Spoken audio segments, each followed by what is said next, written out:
Hello, class. So on this video, we'll continue on section 5.1.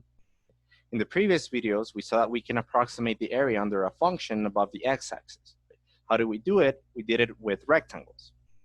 So we did an example, actually quite a couple of examples where we drew the rectangles, right, and used those rectangles to approximate the area, right? And we divided the interval into subintervals, and we noticed that the more subintervals that we used, the more closer to the actual area was our approximation. Okay. So we did this by drawing pictures.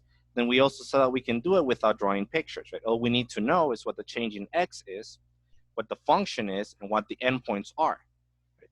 And we saw we get this nice formula, right, that we can always use, right? Just find what the change in x is, start at the left endpoint, and add change in x each time. Right? That's going to get you from the first endpoint that you're interested in to the next endpoint, to the next endpoint, etc. Right? So we did an example of that, right? And we saw that we got the same answer. Right? So this is the example we did. Okay. Now,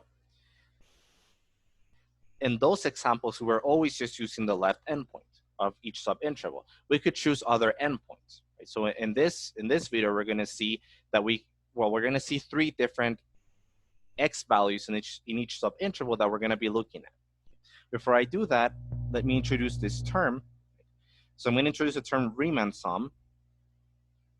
It's a Riemann sum. And what's a Riemann sum? It's just this sum that we did to approximate area using rectangles.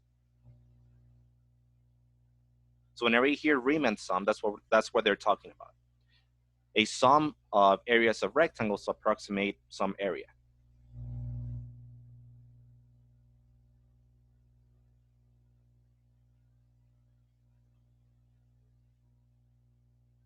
So just introducing you to some notation of vocabulary that people use. Okay. So as I mentioned, we've only been using left endpoints. Okay. So if we're doing a left endpoint approximation, where we take the left endpoint of each subinterval as the input to plug into the function, right, then that's going to be called a left Riemann sum. Right.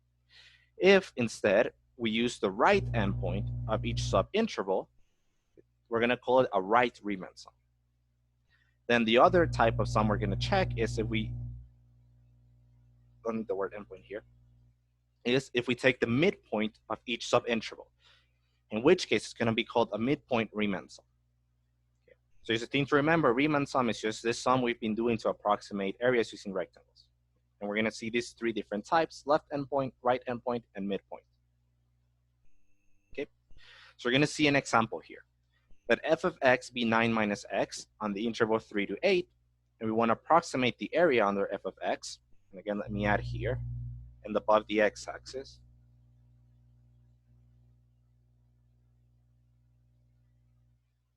Using 5 subintervals, and using, so 3 types of sums. We're going to use a left Riemann sum, a right Riemann sum, and a midpoint Riemann sum.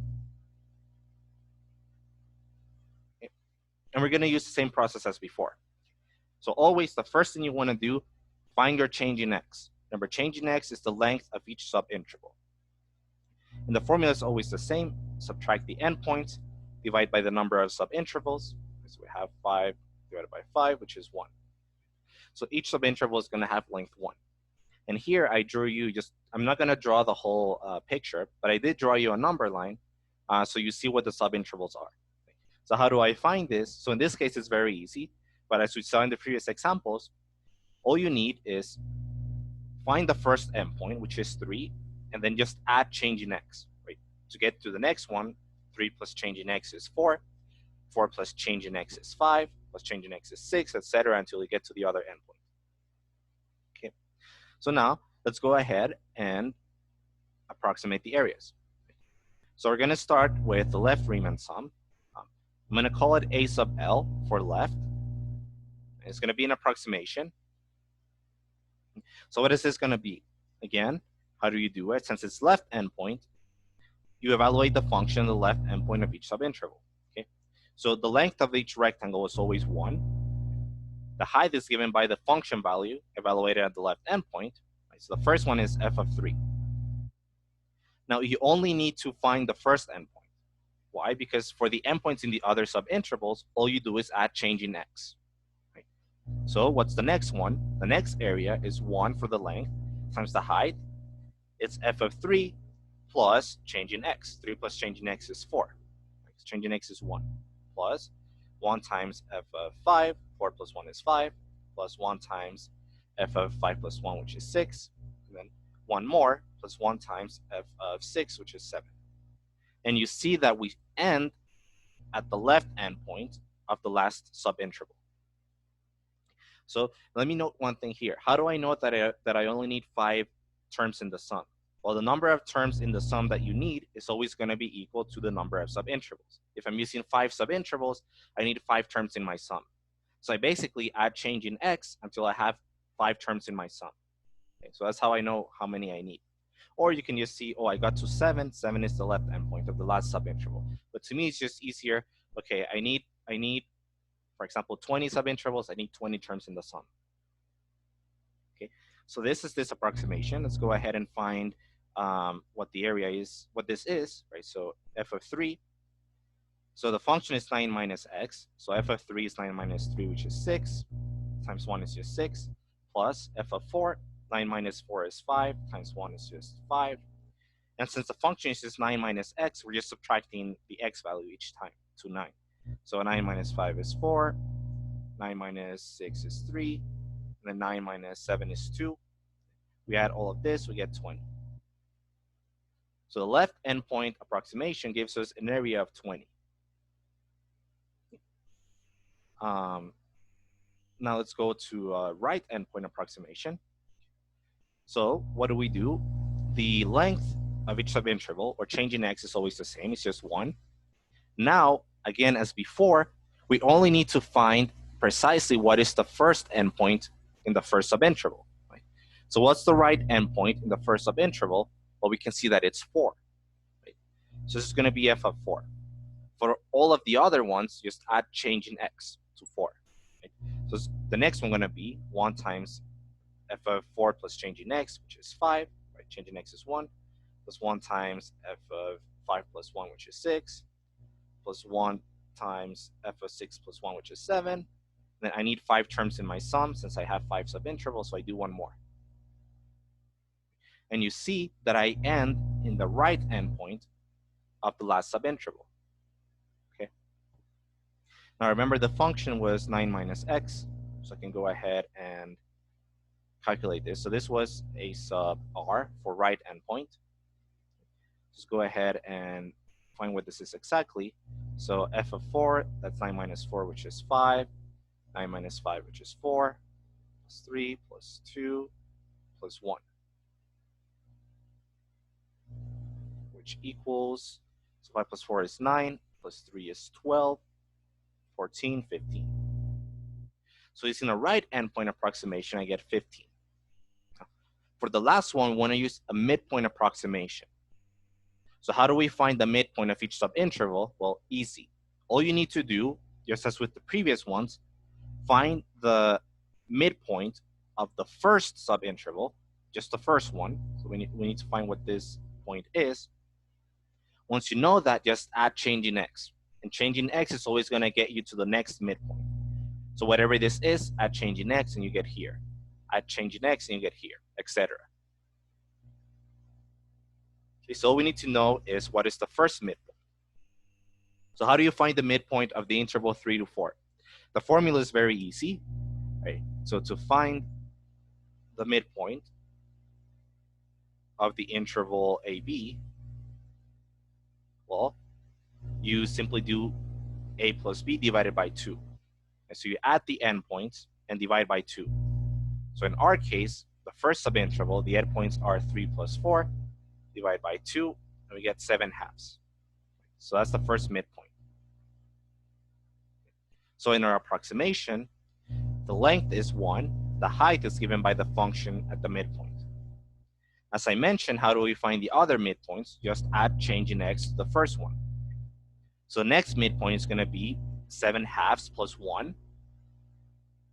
1 is the same as 2 divided by 2. So I'm going to do it like that, so we can just add them directly. Right? So same denominator. Plus f 1 times f of the next one. So 7 halves plus 2 halves is 9 halves. Right? We add 2 halves again, that gives us 11 halves. Plus, and if you see, all we're doing is adding 2 to the numerator. So the next one is going to be 1 times f of 13 halves. I need one more, right? Because I need 5 terms, because I'm using 5 subintervals. So plus 1 times f of 15 halves. And this is the, let's call it a sub m for midpoint approximation. Now let's go ahead and see what this is.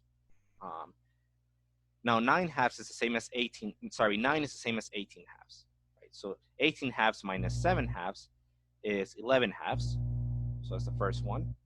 Plus 18 halves minus 9 halves, that's 9 halves. Plus 18 halves plus 11 halves, that's 7 halves. And if you see, all we're doing is subtracting 2 from the numerator.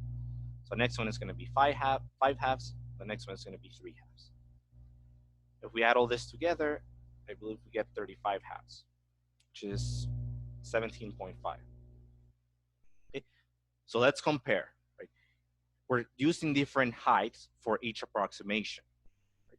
So when we did a left point approximation, left endpoint, we got 20. A right endpoint, we got 15. And for the midpoint, we got 17.5. So what's the actual area? It's not this. Well, it turns out that the actual area, I can calculate by hand, which I did, and it's being 35 halves. So how does this compare to our results? Well, the left endpoint approximation was actually a over approximation, because 20 is bigger than 35 halves. Remember, 35 halves is just 17.5. So when we did a left endpoint, we overestimated the area. When we did a right endpoint, we underestimated the area. 15 is less than 17 halves. When we did a midpoint, we actually got the exact area. Okay, 17 halves. Now, this is almost never going to happen. This happens with linear functions, right? So if you see, the function we started with was a linear function.